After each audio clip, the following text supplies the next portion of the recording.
Hi, I'm Nathan Wilson. Hi, I'm Aaron Tavener. Today we're going to talk about mods. Mods.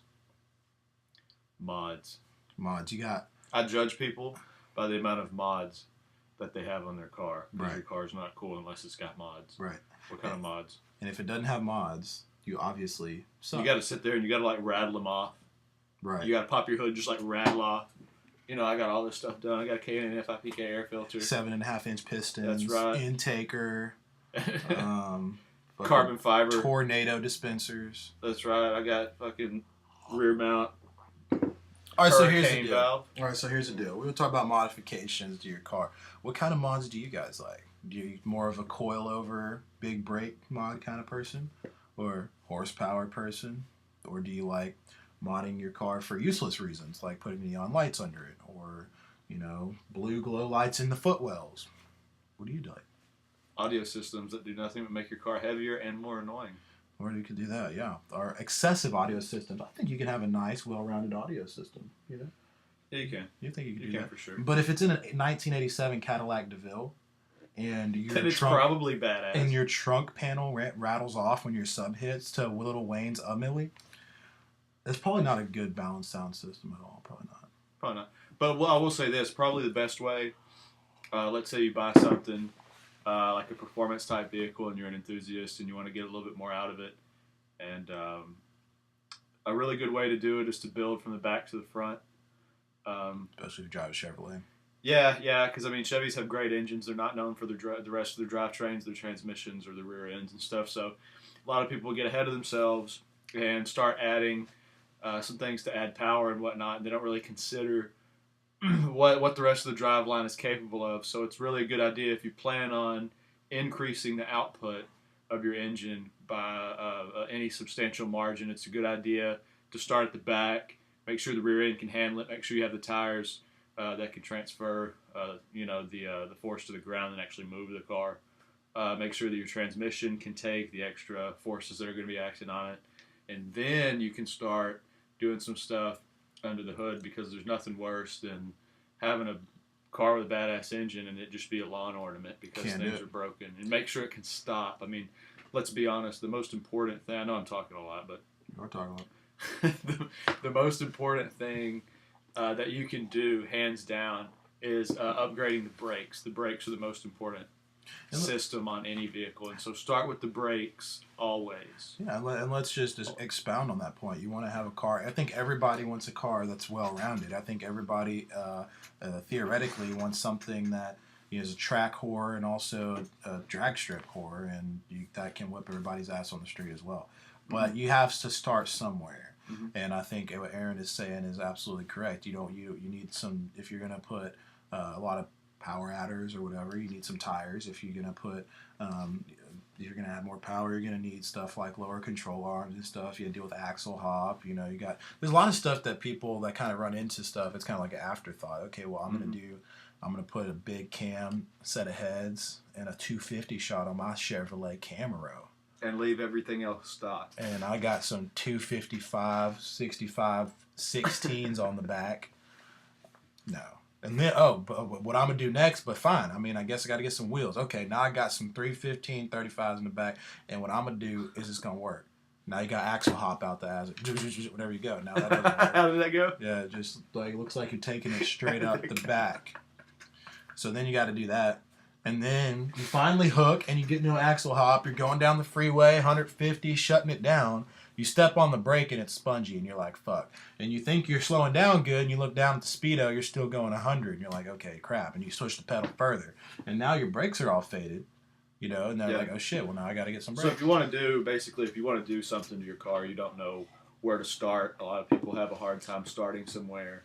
Exhaust. A lot of people do exhaust. Exhaust is usually a good upgrade because factory cars, the exhaust is going to be made really to keep things quiet more, and it's going to be usually pretty restrictive. A lot of the methods that they use to produce the components actually hinders the optimization of the entire system. So, a good mandrel bent system made out of a good material that's going to last is going to be a good idea, and make sure it has less bends in it. The less bends, the better. Yeah, and but what I was saying, if you don't know what to do, always, always, always, you'll really enjoy upgrading the brakes on your vehicle. Stainless brake lines are really good. Good And pad on the upgrade, rotors. yeah, good pads. You can upgrade your rotors. It's really, really simple brake little stuff. fluid. And even Brake fluid goes a long way. Do a yeah, brake flush yeah. with some dot 4 fluid goes a And it's long stuff way. that you can do. It's not really it's stuff that you can do when you're at home or in your driveway, and you can really save quite a bit of money, and you'll be really, really happy with the results. I think brakes are probably the most overlooked system I think you're right. on vehicles.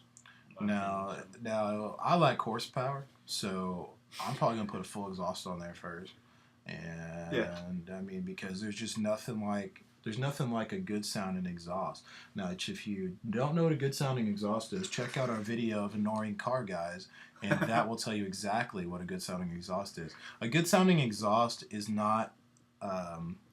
What is it not, Aaron? It's not a Honda Civic with a 4-to-1 header and a fart cannon muffler. Well, basically, That's exhaust. What really gets on my nerves. I don't care what muffler you have. If the car is relatively stock, especially the camshaft profile and things like that, and you just make it louder, it really just sounds like crap. I mean, let's be honest. Now, if you have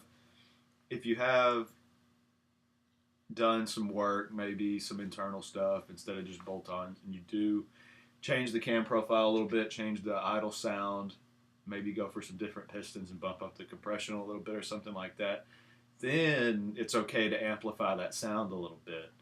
But if you're pretty close to stock, I mean, the best thing that you could do whenever you're swapping out for an exhaust system is get something that's going to be less restrictive. Not necessarily something to make it louder. Let's be honest. Less restrictive is the goal. Yeah, your V6 Silverado does not need straight pipes. It does not. It doesn't. It does sounds terrible. Ridiculously It really terrible. does. Your V6 Camaro doesn't need Borla attacks. Your V6 Camaro doesn't need headers or leave those on the shelf. You know that from experience. Yeah. I mean, I don't know what he's talking about because my Camaro. Oh man, my beard looks good today, dude. My beard looks good. Yeah, I mean, looks like your pubic hair has just migrated up to your face. It looks great. So yeah. Anyway, what do you think's a good first mod? Do you think you should throw on some brakes? Brakes? Or what do you mean, like engine?